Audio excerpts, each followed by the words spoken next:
आज मंत्रिपरिषद में 18 विषयों पर चर्चा की गई और समझ में निर्णय लिए गए। सबसे महत्वपूर्ण निर्णय राज्य में शिक्षकों की बहाली के संबंध में लिए गए। बिहार राज्य विद्यालय अध्यापक नियुक्ति स्थानांतरण अनुशासनिक कार्रवाई सेवा शर्त नियमावली 2023, आपको याद होगा कि कुछ दिन पहले ही मंत्रिपरिषद ने इसकी स्वीकृति दी गई और अब इसके अंतर्गत पदों के सृजन हुए, जैसे मूल कोटि के 40,185 पद जो मरणशील हो गए थे एवं विशेष शिक्षक के लिए पंचायत प्रारंभिक शिक्षक नगर शिक्षक के क्रम से मूल कोटि के स्नातक कोटि के 5,534 एवं 1,745 सभी पदों को प्रत्यार्पित करते हुए अब 1 से 5 तक के जो पद हैं वो 85,477 और 6 से 8 1,745 पद। तो ये आप समझ सकते हैं कि कुल जो पद सृजित हुए हैं वो 85,477 जो 1 से 5 के लिए और 6 से 8 के लिए 1,745 पद का सृजन हुआ है। साथ ही साथ इसमें यह भी निर्णय हुआ है कि ये जो परीक्षा है वो बिहार प्रशासनिक बीपीएससी द्वारा परीक्षा ली जाएगी। यह भी निर्णय मंत्रिपरिषद ने लिया है और साथ ही साथ इसका जो वेतनमान है उसका भी निर्धारण किया है। वेतनमान में जो प्राथमिक विद्यालय मूल कोटि का जो अध्यापक का मूल पद है वो 25,000 होगा और जो स्नातक कोटि के विद्यालय अध्यापक का मूल वेतन है 28,000 होगा। तो इस पूरे पद का जो सृजन हुआ है इसमें कुल व्यय होगा 4,629 करोड़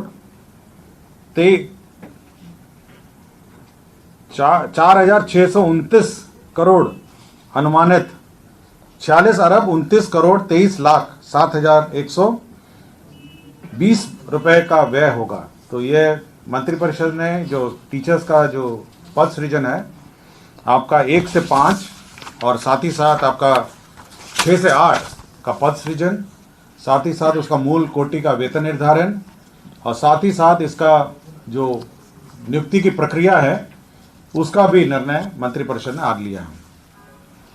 इसके साथ ही साथ जो बिहार राज्य विद्यालय अध्यापक नियुक्ति स्थानांतरण अनुशासनिक कार्रवाई सेवा शर्त नियमावली 2023 है, इसमें जो 11 से 12 और 9 से 10 के भी पद सृजित किए गए हैं, जिसमें 11 से 12 तक के जो विद्यालय अध्यापक हैं 57,618 पद सृजित हुए हैं और 9 से 10 के लिए 33,186 पद है। तो आप समझ सकते हैं कि 4 आंकड़े हैं जो महत्वपूर्ण हैं। 1 से 5 के हैं 85,477, 6 से 8 के हैं 1,745, आपके 11 से 12 हैं 57,618 और 9 से 10 हैं 33,186। तो 4 आंकड़ों को अगर आप टोटल करेंगे तो आपको ग्रैंड टोटल मिल जाएगा कि कितने पदों का सृजन हुआ है। ठीक है, और सभी के वेतनमान भी निर्धारित हो गए हैं और सभी का जो नियुक्ति का प्रक्रिया है वह भी हो गया। 11 से 12 जो विद्यालय के अध्यापक हैं उनको 32,000 मूल पे होगा और 9 से 10 का है 31,000 मूल पे होगा। जो 11 से 12 है 32,000 उसका मूल पे होगा, मूल पे, और 9 से 10 है उसका मूल पे होगा 31 मूल वेतन के अलावा मैं बता देता हूँ, मूल वेतन के अलावा आपका 42% डीए होता है। ठीक है, 8% एचआरए होता है, हाउस रेंट अलाउंस, फिर सीटीए अलाउंस होता है 1,500 के आसपास प्लस डीए, मेडिकल होता है आपका 1,000। इसके अलावा आपका पेंशन कंट्रीब्यूशन होता है, पेंशन में जो कंट्रीब्यूशन है सरकार देती है वो भी सरकार देती है और उसके बाद ग्रॉस सैलरीज का निकाला जाता है। तो डीए एचआरए सीटीए जो सरकारी ना आम जो नॉर्मल हमारे सरकारी कर्मचारी और पदाधिकारी का जो व्यवस्था है वही रहेगा। सीधा ट्रेजरी से राज्य के कोष से सीधा वेतन मिलेगा और जो पेंशन की जो नियमावली है और पेंशन का जो व्यवस्था न्यू पेंशन स्कीम में है वही पेंशन इन पर भी लागू होती है। तो ये एक महत्वपूर्ण निर्णय है जो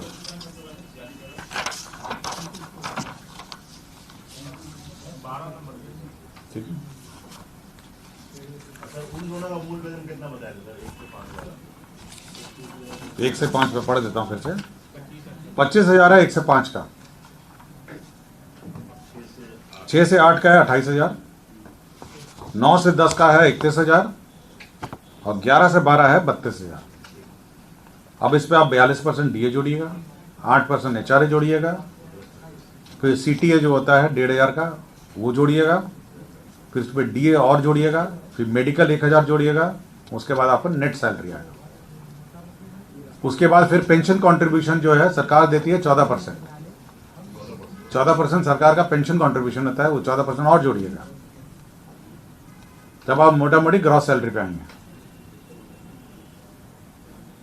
ठीक है। सर एक शिक्षक को कितना मिल जाएगा? अलग अलग कक्षा का अलग अलग होगा ना, अलग अलग का अलग अलग है। सर अगर लिखा हुआ तो बता दीजिए, तो जोड़ भी नहीं पाएंगे। आप जोड़ लीजिएगा, मैंने बता दिया मंत्रि परिषद में ये टोटल नहीं था, मैं जितना मंत्रि परिषद के एजेंडा में है मैं बता पास होगा सर? मेरे पास है, मैं आपको। सर ये कब तक फिल हो जाएंगे? 1,78,000। देखिए ये राज्य सरकार का निर्णय है कि जल्द से जल्द इसको इमीडिएटली एग्जाम कंडक्ट किया जाए, उसको भरे जाए सारे बीपीएससी का थ्रू सारे बीपीएससी का। टोटल 178 आ रहा है सर, 1,78,000। आप जोड़ लिए हैं ना, मैं आपको जोड़ लिया ना आपने। तो आइए ना, सैलरी पूछ रहे हैं। देखिए अब टोटल आप एक बार फिर जोड़ लीजिए, 85,000 हो गए आपके प्राइमरी, 1,800 आपके हो गए, 1,800 कितने हुए? 18 है, 1,745 हो गए आपके। कितना हुआ क्या आपके प्राइमरी हो गए 85,477। आपका मिडिल ये 6 से 8 हो गया 1,745। आपके 11 से 12 हो गए आपके 57,618, 57,618। और 9 से 10 हो गए 33,186। तो चारों का टोटल कर लीजिए, उतना है टोटल। 1,78,000। हाँ, और मोटा मोटी जो राज्य सरकार पे जो भार पड़ेगा टोटल, मतलब सब मिला के, तो करीब 11,000 करोड़ का है। ठीक है ना, टोटल मैंने बता भी दिया आपको, 11,000 करोड़ आसपास इन सबका वेतन। ये आपने जो बताया सर 4,629 करोड़, एक आपने बताया टोटल कौन सा? हाँ टोटल मैंने बताया ना आपको। 4,000। अभी अनुमानित है 46,029 करोड़ अनुमानित है। अरब 29 करोड़ 23 लाख है, एक अनुमानित ये है, और दूसरे में आपका अनुमानित व्यय मैं बता देता हूँ कितना होगा। 5,994, 59 अरब 94 करोड़ 22 लाख 24,000, दोनों जोड़ लीजिए आप। ठीक है।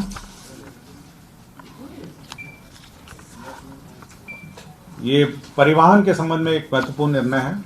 गया और मुजफ्फरपुर नगर निगम क्षेत्र में 15 वर्षों से अधिक पुराने जो सभी प्रकार के वाहन हैं उसका परिचालन 1/10/2023 से बंद हो जाएगा, मतलब ये प्रतिबंधित रहेगा। तो यह मंत्रिपरिषद ने स्वीकृति दी है कि 15 साल से पुराने जो वाहन हैं 1/10/2023 से अब नहीं चलने।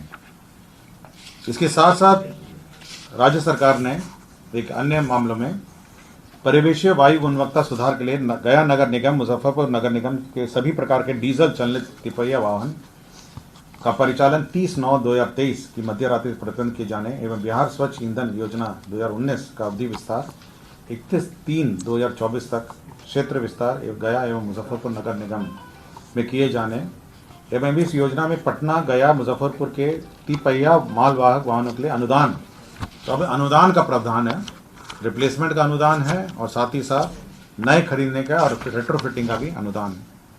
कितना अनुदान मिल रहा है? डीजल चलित अथवा पेट्रोल चलित तिपहिया मालवाहक वाहन का नए सीएनजी चलित तिपहिया मालवाहक के प्रतिस्थापन पर 40,000 रुपये मिलेगा। डीजल चलित अथवा पेट्रोल चलित तिपहिया वाहन मालवाहन का नए बैटरी चलित तिपहिया मालवाहन के प्रतिस्थापन पर 25,000 मिलेगा। पेट्रोल चलित तिपहिया वाहन में CNG किट लगाने रेट्रोफिटिंग पर 20,000 मिला। तो 3 है, एक 40,000 है, 25,000 है और 20,000। शिक्षा विभाग का एक अन्य मामला था जिसमें अल्पसंख्यक शैक्षणिक संस्थाओं का शैक्षणिक संस्थाओं में दर्जा देने का ये व्यवस्था की गई है। जो अल्पसंख्यक शैक्षणिक संस्था है इसके लिए शिक्षा विभाग को प्राधिकृत किया गया है, लेकिन शिक्षा विभाग प्राधिकृत मतलब अप्रूव करने के पूर्व अल्पसंख्यक कल्याण विभाग से अनापत्ति संचिका में लेते हुए यह अनुमान्यता निर्गत करेगी। तो यह एक महत्वपूर्ण निर्णय है। देखिए, अल्पसंख्यक शैक्षणिक संस्थाओं का दर्जा कुछ संस्थाओं को मिलता है, इसके लिए नियमावली अलग है। आपको जानकारी होगा कि इसके लिए अलग से नियमावली भारत सरकार की भी है, और ये national commission for minority education institution act 2004 का एक एक्ट है, the national commission for minority education institution act 2004। इसके अंतर्गत प्रावधान है कि कैसे अल्पसंख्यक संस्थाओं को कैसे मान्यता दी जाए। तो हाँ, ये अल्पसंख्यक ये जो स्कूल्स हैं, माइनॉरिटी स्कूल्स हैं, क्रिश्चियन स्कूल्स हैं, ये सारे स्कूल्स हैं जो स्कूल्स हैं। नहीं, कोई अप्लाई करेगा कि हम अल्पसंख्यक संस्था हैं, हम लोग हाई स्कूल चलाना चाहते हैं, हमको अल्पसंख्यक संस्था का श्रेणी का दर्जा दिया जाए, अल्पसंख्यकों के विशेष के लिए है, तो उसमें ये प्रावधान है। ये एक्ट जो एक्ट मैंने आपको बताया, ये 2004 का एक्ट है, the national commission for minority education institution act 2004। इसमें एक अप्रोप्रिएट अथॉरिटी किसी को निर्धारित करना था जो ये अप्रूवल देगा। तो राज्य सरकार ने निर्णय लिया है कि शिक्षा विभाग इसका नोडल डिपार्टमेंट होगा, और जब भी देगा तो अल्पसंख्यक जो डिपार्टमेंट है, अल्पसंख्यक जो डिपार्टमेंट है, विभाग है, उससे अप्रूवल लेने के बाद देगा। अभी तक सर ये सब प्रावधान पहले कुछ था क्या? पहले ये बहुत ही पुराने एक नियम से चलता था, आई थिंक मेरे ख्याल से 1969 या किसी का कोई नियम से चलता था। तो अब ये जो लेटेस्ट एक्ट के आधार पर ये दिया जाएगा, पहले बहुत पुराना एक नियम था, इसके आधार पर दिया जाता था, अब ये नए नियम लिया। मैं आपको कैबिनेट का निर्णय कम्युनिकेट कर रहा हूँ, ये विभाग आपको बताएगा कि ये अभी अप्लाई, ये जो नए जो अप्लाई करेंगे उनको मान्यता देने के लिए ये प्रावधान है। निजी जो चलाते हैं वो लोग अप्लाई करेंगे। हाँ, जो कहेंगे कि हम अल्पसंख्यक संस्था, हमारा रजिस्ट्रेशन अल्पसंख्यक संस्थाओं में होना चाहिए, उनको अलग से कोई प्रिविलेजेस भी हैं, तो उनका रजिस्ट्रेशन की प्रक्रिया और उनको मान्यता देने की प्रक्रिया राज्य सरकार ने निर्धारित की है। इसमें क्या फाइनेंशियल एड भी होगा सर? कुछ फाइनेंशियल एड? ये अभी केवल मान्यता है, तो पहले तो मान्यता है, उसके बाद एडमिशन की कुछ प्रक्रियाएं हैं, कुछ छूट हैं, ये सब हैं। तो पहले ये मान्यता है कि अल्पसंख्यक एजुकेशन संस्था के मान्यता। Basically they will be governed by state government education, ये जो रूल्स हैं, जो एक्ट है, उसके प्रावधान में वो होंगे, और अल्पसंख्यक शैक्षणिक संस्थाओं को मान्यता प्राप्त करना है। ठीक है ना। समाज कल्याण में पहले आपको याद होगा कि 10,000 बैटरी चालित ट्राईसाइकिल उपलब्ध कराने का निर्णय राज्य सरकार ने पिछले साल लिया, तो इस साल भी लागू होगी, लेकिन ये जो 10,000 की लिमिट है उसको राज्य सरकार ने शिथिल कर दिया है। तो जितना बजट होगा उतना हम लोग, जितनी आवश्यकता होगी उसके अनुसार हम लोग इसको वितरण करेंगे। तो 10,000 की सीमा है वो बंद कर दी है, शिथिल कर दिया है, और साथ ही साथ इस वर्ष भी योजना चालू है। भारत सरकार की एक योजना है, महिला एवं बाल विकास मंत्रालय भारत सरकार, वित्तीय वर्ष 2022-23 एवं 25-26 तक मिशन शक्ति योजना को स्वीकृत किया है। इसमें 59,80,52,417 रुपये। तो बेसिकली इसमें जो भारत सरकार ने विभिन्न योजनाएं थी उनकी मल्टीपल छोटी छोटी योजनाएं थी, उसको कंबाइन करके उसको मिशन शक्ति योजना करके उन्होंने नाम दिया है, और 59,80,52,417 का इसमें योजना होगा। इसमें भारत सरकार का अंश होगा 50,65,93,297, और बिहार सरकार का इसमें राज्य अंश होगा 9,14,59,120। ये एक महत्वपूर्ण योजना है भारत सरकार की जो स्वीकृत हुआ है। इसमें आम पब्लिक को कैसे क्या सुविधाएं मिलेगी? इसमें सारी पुरानी ऑनगोइंग योजनाएं हैं, जैसे वन स्टॉप सेंटर है, आपका वन स्टॉप सेंटर महिलाओं के लिए चलता है। बेटी बचाओ बेटी पढ़ाओ घटक है, महिला हेल्पलाइन चलता है इसमें, और प्रधानमंत्री मातृत्व वंदना योजना है। ये सारी 4 योजनाएं हैं जो चलती थी, इसको कंबाइन करके एक योजना करा गया। पंचायती राज विभाग में अब हर पहले जो लेखापाल और आईटी सहायक है वह सीमित थे, जिसमें 4 या 2 करके कंबाइंड हम लोगों ने सैंक्शन किए थे। अब हर पंचायत में लेखापाल से आईटी सहायक का लिए 6570 पदों का सृजन किया गया है। ये संविदा आधारित होगा। पहले 4 पंचायतों पे 1 के दर से कुल 2096 थे, इसको बढ़ा के 6570 कर दिया गया। तो हर पंचायत में अब लेखापाल से आईटी सहायक अब पदस्थापित हैं। ये जो हमारा केंद्रित रूप से अधिप्राप्ति होती है गेहूं और चावल के लिए, तो राज्य सरकार ने लोन लेने के लिए 10,000 करोड़ का लोन लेने के लिए अधिप्राप्ति में जो पैसा भुगतान होता है उसमें स्टेट गारंटी संशोधित किया है। यह इस पर अनुमति दी गई है। 2000 पंचायत सरकार भवन के निर्माण की स्वीकृति राज्य सरकार ने दी है। इसमें 41 अरब 71 करोड़ 16 लाख रुपए व्यय होंगे। तो 2000 पंचायत सरकार भवन, यह पंचायत सरकार भवन अब जो ग्रामीण अभियंत्रण संगठन है LAEO, स्थानीय क्षेत्र अभियंत्रण संगठन योजना एवं विकास विभाग की है, उसके माध्यम से अब ये निर्माण किए जाएंगे। तो निर्माण का एजेंसी बदल दिया गया है, ये महत्वपूर्ण है। और जो LAEO है ना, ग्रामीण जो ग्रामीण, हाँ जो नहीं ये स्थानीय क्षेत्र अभियंत्रण संगठन जो लोकल एरिया इंजीनियरिंग ऑर्गेनाइजेशन, जो स्थानीय क्षेत्र है, जो मुख्यमंत्री क्षेत्र विकास योजना का कार्यान्वयन करते हैं, बहुत सारी योजनाएं कार्यान्वयन करते हैं स्थानीय क्षेत्र में, तो उनके माध्यम से यह निर्माण होंगे। तो 2000 हमारे पंचायत सरकार भवन होंगे और सभी पंचायत सरकार भवन का अलग अलग टेंडर निकलेगा, मतलब कोई क्लबिंग नहीं होगा, एक पंचायत। अभी संभवतः पंचायत अपने करता था, अलग अलग निकलेगा, कोई क्लबिंग करके निकला है। 2000 टेंडर निकलेंगे और ताकि स्थानीय क्षेत्र में जो अभिकर्ता हैं भाग ले सकें और इसका निर्माण कर सकें। पंचायत सरकार भवन, ये एशियन डेवलपमेंट बैंक के माध्यम से 3 शहरों में पेयजल योजना चल रही थी, भागलपुर और गया में। तो एशियन डेवलपमेंट बैंक का फेज़ 1 जो है 493 करोड़ का फेज़ 1 भागलपुर में चल रहा था।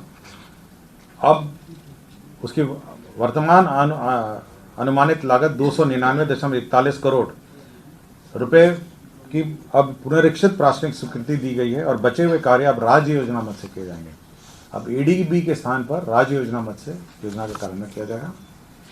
इसी तरह फेज़ 2 जो है एशियन डेवलपमेंट बैंक भागलपुर का 331 करोड़ 35 लाख का पुनरीक्षित प्रशासनिक स्वीकृति दी गई है और बचे हुए कार्य अब राज्य योजना से होंगे। तो ADB के स्थान पर राज्य योजना होगा। इसी तरह गया में भी 485.84 करोड़ का योजना की प्रशासनिक स्वीकृति दी है और बचे हुए कार्य को यह राज्य योजना मद से किया जाएगा। ये तीनों योजना इन शहरों में पेयजल की जो योजनाएं हैं, जो तीनों ही गंगा जल से संबंधित है। भागलपुर भी गंगा जल से ही सप्लाई होता है पानी और गया वाला भी गंगा जल से। तो इनका जो क्षेत्र में जो तीनों स्थानों में जो पेयजल योजनाओं का कार्यान्वयन है, अब जो बचा हुआ कार्य है ADB के स्थान पर राज्य योजना से किया जाएगा।